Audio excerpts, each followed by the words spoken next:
इस प्रोग्राम की घटनाएं सच्ची हैं, सिर्फ किरदारों और जगहों के नाम बदल दिए गए हैं।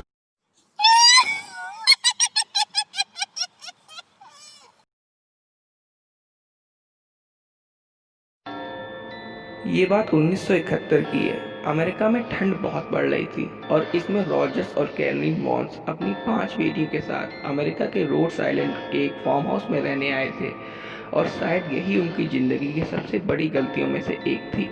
इस फार्म हाउस को 1736 में बनवाया गया था और ये करीब करीब 200 एकड़ में फैला हुआ था। रॉजर्स ने इस फार्म हाउस की लीज करीब 10 सालों के लिए करवाई थी और वहां जाते ही रॉजर्स और उनके परिवार को कई अजीबोगरीब चीज़ों का महसूस हुआ। उन्हें कई पैरानॉर्मल एक्टिविटीज़ वहां महसूस हुई, जैसे उनकी बेटियों के खिलौने एक जगह से दूसरी जगह अपने आप चले जाते थे, तस्वीर अपनी जगह से अपने आप गिरने लगी और भी बहुत सी चीज़ें उन्हें वहां महसूस हुई। और कभी कभी तो कैलरीन को देर रात में किसी की रोने की आवाज़ या सिसकियाँ सुनाई देती थी, जिससे कैलरीन काफ़ी ज़्यादा डरी हुई थी। और ऐसी ही एक रात में उनकी सबसे छोटी बेटी अपने कंपाउंड में खेल रही थी। तभी कैलरीन ने देखा कि उनकी बेटी के पीछे से, स्टेयर्स के पीछे से उनकी बेटी को कोई देख रहा है। थोड़ा करीब जाके कैलरीन ने देखा तो एक परछाई थी जिसकी हंसी काफ़ी ज़्यादा भयानक थी और उसका सिर एक तरफ झुका हुआ था, मानो किसी ने उसके सिर को तोड़ के एक साइड में रख दिया हो। और उसकी आंखें बिल्कुल खुली हुई थी, जिसको देख के कैलरीन काफ़ी ज़्यादा डर गई। मगर वो ये भी देख रही थी कि वो परछाई से उसकी बेटी को देख रही है और मुस्कुरा रही है, बल्कि उनको कोई भी हार्म नहीं पहुंचा रही है। और इस हादसे के बाद ऐसे हादसे उनके घर में कई बार होने लगे। कैली ने कई बार देखा कि उनकी बेटियों के पीछे वही परछाई मुस्कुराते हुए खड़ी है, लेकिन उनको किसी भी प्रकार का हार्म या फिर नुकसान नहीं पहुंचा रही है। इस सब से कैली काफ़ी ज़्यादा डरी हुई थी और वो काफ़ी ज़्यादा परेशान भी थी। और उसने ये सारी बातें अपने पति को बताई और उन दोनों ने मिलकर ये फैसला लिया कि वो अपनी बेटियों को कुछ दिन के लिए यहाँ से अलग भेज देंगे और जैसे ही ये सब सही होगा वो उनको वापस बुला लेंगे। लेकिन उसी समय किसी ने उनके बेड को हवा में उछाल दिया और वो जोर जोर से हिलाने लगा और उसके तुरंत बाद उसके बेड को वापस ज़मीन पर पटक दिया। ऐसी भयानक एनर्जी कैल्डीन और रॉक्स ने पहली बार यहाँ महसूस की थी। उस पूरी रात वो दोनों सो नहीं पाए और सुबह उठते ही रॉस ने ये महसूस किया कि कैल्डीन की हालत काफ़ी ज़्यादा ख़राब है। उसकी आंखों के नीचे अब काले धब्बे पड़ गए थे और उसकी मेंटल हेल्थ भी काफ़ी ज़्यादा डिस्ट्रॉय हो चुकी थी। कुछ दिन बीते, कैल्डीन की हालत बस से बदतर होती चली गई। उसकी हालत में कोई भी सुधार नहीं हो रहा था। उसकी हालत दिन प्रतिदिन गिरते ही जा रही थी और अब तो कैल्डीन को हर पल लगता था कि कोई उसके आसपास है। और हद तो तब हो गई जब कैल्डीन को रात में किसी की रोने की आवाज़ सुनाई दी और रॉजर्स के पूछने पे कैल्डीन ने बताया कि वो आत्मा उससे उसके बच्चे मांगती है और उसको इस घर से जाने के लिए कहती है। इस सब के बाद रॉजर्स को पूरी तरह से उम्मीद हो गई थी कि कैल्डीन की दिमाग की हालत काफ़ी ज़्यादा ख़राब हो गई है, पर फिर भी रॉजर्स ने इसकी बात पे ज़्यादा ध्यान नहीं दिया। मगर एक रात हद तो तब हो गई जब कैलरीन को पकड़ के उस आत्मा ने उसके बेडरूम से लेकर कंपाउंड तक घसीटते हुए ले गई और उसको वहाँ पटक दिया। और सुबह उठने पर कैलरीन को कुछ ज़्यादा तो याद नहीं था, मगर वो वही बात बार बार रिपीट कर रही थी कि वो आत्मा उससे उसके बच्चे मांगती है।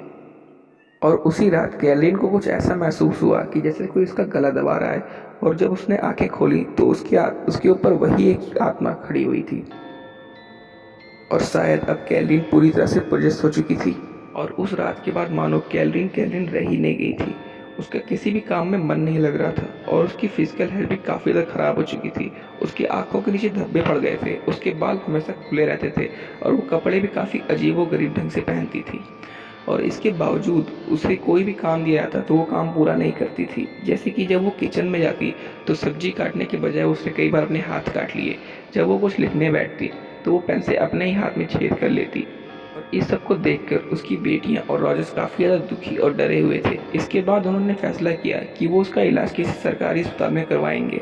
मगर अब कैली पूरी तरह से बदल चुकी थी। उसे अपनी बच्चियों से कोई भी लगाव नहीं रहा। वो हमेशा अपनी बच्चियों को अपनी आंखों के सामने रखती थी और कभी कभी तो उनको एक रूम में बंद करके घूरा करती थी। और हद तो तब हो गई कि जब उनकी छोटी छोटी गलतियों पर कैलिन उनको मारने लगी और उनके ऊपर फालतू में ही चिल्लाने लगी। और इन सब घटनाओं से उनकी बेटियां काफ़ी हद तक डर चुकी थी। और उनके लिए डर का एक और कारण था, क्योंकि उस घर में सिर्फ वो और कैलरीन ही रहती थी। रॉजर्स को काम के सिलसिले में हमेशा बाहर ही रहना पड़ता था।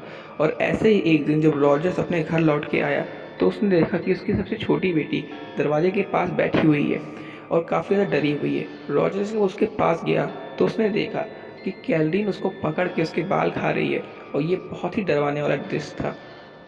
इसके तुरंत बाद रॉजर्स ने उस कैलरीन को पकड़ा और एक रूम में बंद कर दिया। कैलरीन काफ़ी ज़्यादा चिल्लाई और कुछ देर बाद थक के सो गई।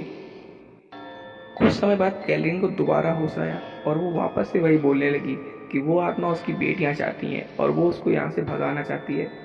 ये सब देख के रॉजर्स काफ़ी ज़्यादा दुखी हो चुके थे और वो थोड़ी देर घर के बाहर गए ये पता करने कि आखिर इस फार्म हाउस का इतिहास क्या है।